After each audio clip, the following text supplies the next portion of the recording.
was assigned a patient 2 days ago. At first, I thought this would just be a normal case, a whole fevers and sore throats, stuff like that. I didn't know how wrong I would be until they came over to my hall. The patient's name was Deborah. She was middle-aged and had disheveled, dirty hair, tattered clothes, and scratches all along her body. She stepped into my office looking around frantically as if she were surrounded by a sea of people. I took her by the hand and sat her down, hoping to offer some kind of reassurance if I could. "Are you alright, ma'am? You seem very stressed and scared," I asked, reaching out a hand thoughtfully. "You mean you can't hear them either?" she asked, while her eyes continued to dart around the room in every which way. "Hear what, ma'am?" I asked with a tinge of concern in my voice. "I'm sorry if I sound crazy, but I've been hearing these whispers periodically. It's like someone is constantly right next to my ear trying to tell me something, although it only gets worse at nighttime. The whispers start turning to painful, agonizing screams and cries, like something trying to call out to me, trying to get me to listen. Nobody else hears them but me. And every night I can swear the screaming just gets worse and worse. I remember just 2 nights ago when I was trying to get some sleep after such a long day at work. My door kept slamming open and closed, and the whispers turned to the most gut-wrenching cries for help I had ever heard. And after a few minutes, everything slowly died down. Everything was completely quiet. But then I heard a knocking on my bedroom door.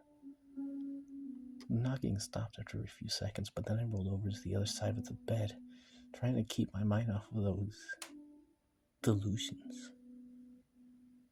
But at that moment, as soon as I rolled over to the other side of the bed, I saw the most hideous face.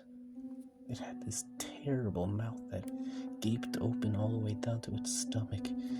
These dark, sunken eyes. It looked malnourished. Its ribs were protruding through its abdomen.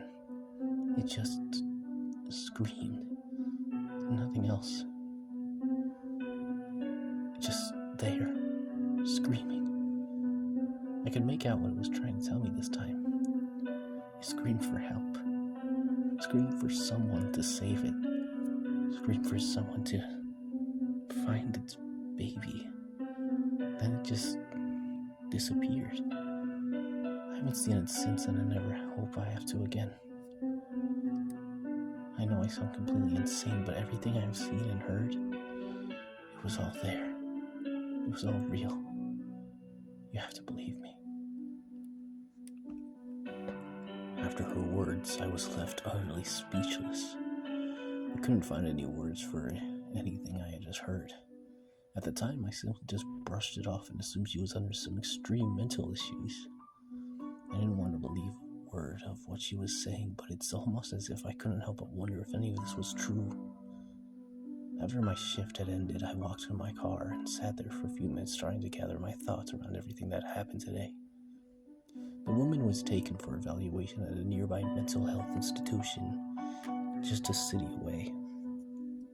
I didn't realize it at the time, but sending her there was the worst possible mistake I could have made.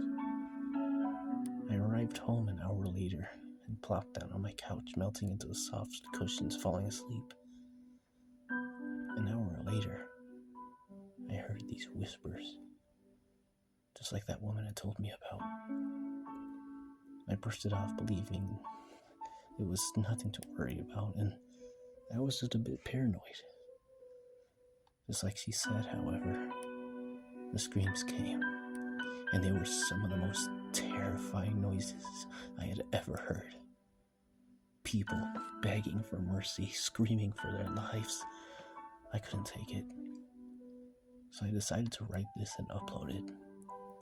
Before the woman was taken away, she told me about the whispers and the screams. She told me that if I were to tell someone else about what I was hearing, it would be passed on to them and I can live normally. I'm truly sorry about this. It was the only way for me to be free. Please forgive me for what I've passed on to you.